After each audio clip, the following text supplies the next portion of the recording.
This is the third in a series of 3 tutorials on how to draw figures simply.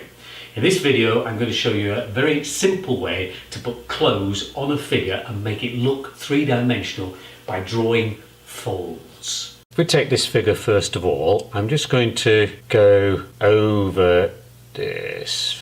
Put a shirt and trousers on this person. Now the way you would do this, I'm just simply going to put a little triangle here and a triangle here. If you notice what I'm going to do, everywhere you have folds, I'm just going to put a couple of little lines here where a shirt would fold. The shirt's going to come in. I'm going to have a waist round about here, so we'll put a belt on here, so a little square here and a little line along here. The shirt, all I'm going to do when I come down the arms is simply this: come down here, go in, down there, in a little bit, in a little bit, and then curve off for the bottom of the shirt. Similarly here, in a couple more times, in and down. You see how we're just beginning to suggest just the shape of the folds in the shirt. I might give them a tie perhaps. Do the same the other side, maybe a couple of lines in there. Now for the trousers, the same thing applies. Here you're going to get lots of folds, so we're going to get lines folded in. So you just pull outside, just come in a little bit. Make this go here, go in. You notice I'm not sticking to the line of the legs themselves. I'm just going to be slightly wider than those. Just come in a little bit as we come down here. Okay, we can do the same sort of thing. Okay, and then we've got to just suggest the shoes. So you can see how we can begin to make this look as though there are clothes on the figure. This one here, imagine this person's running football. It's got shorts on. You might have, for example, curve, just do the curve here, maybe the top curve. You see, just bring a couple of lines in. You see what I mean? Like this. The back of this would curve in slightly, and maybe the shirt's hanging out. You see, so all I'm doing is bringing lines in. Same at the back here, we would have a curve and bring lines in.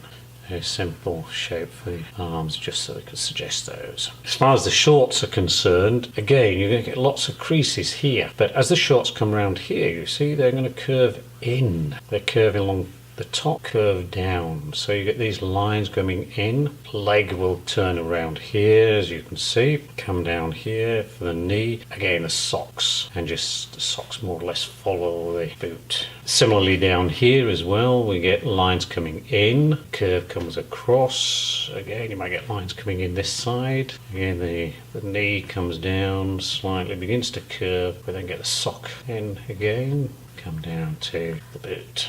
So we've got our basic shapes. Now, how do we go from there? Well, it's quite simple really, because wherever we come in, we're going to shade. Now, if we start with this figure here, what I'm going to do is to look at the thing which is closest to me and then shade the bit next to it, because that will make this stand out. So for example, if that is closer to me than that, so I shade it. So I just put some shading around here, and I'm going to come along my little line here. This is further back than that, so shade it. You'll notice this is behind that, so I shade this. See how this now stands out against that? This is behind that, so I shade this. This area here, same thing. A little bit of shading just along here. Shading with the boots, and so on. I can also shade down each one of these. See what I'm doing? Sometimes I can leave a bit of space. So I've put my dark tones on. I'm now going to put some mid tones on, you see? And I'm just coming down these shapes.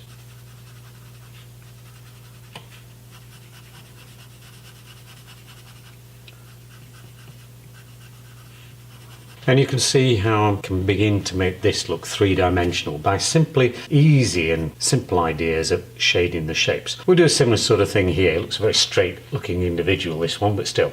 Whenever we get those lines coming in, I'm just going to add a bit of shade to them. There we go. You see by doing this how it begins to make my figure. So I'm just shading when I've drawn the lines into shading underneath here because they're further away than anything I want to stand out. You see, I just bring the shadow in. So imagine the light's coming this direction again, so I could maybe a bit of mid-tone shading then on this side here. Just down here, show shading down here. You notice I'm leaving little gaps here and there because it just makes the folds look more interesting. By shading this part of the arm, you can see it makes this part of the figure stand out. So you can see how you can build up this figure to make him look a little bit more three-dimensional by simply shading along those lines that we drew in here. You see, just emphasizing those, it makes it look like you've got folds in the material. It's a very simple process. I hope you enjoyed this art tutorial, and if you've got any ideas for topics I can cover in the future for you,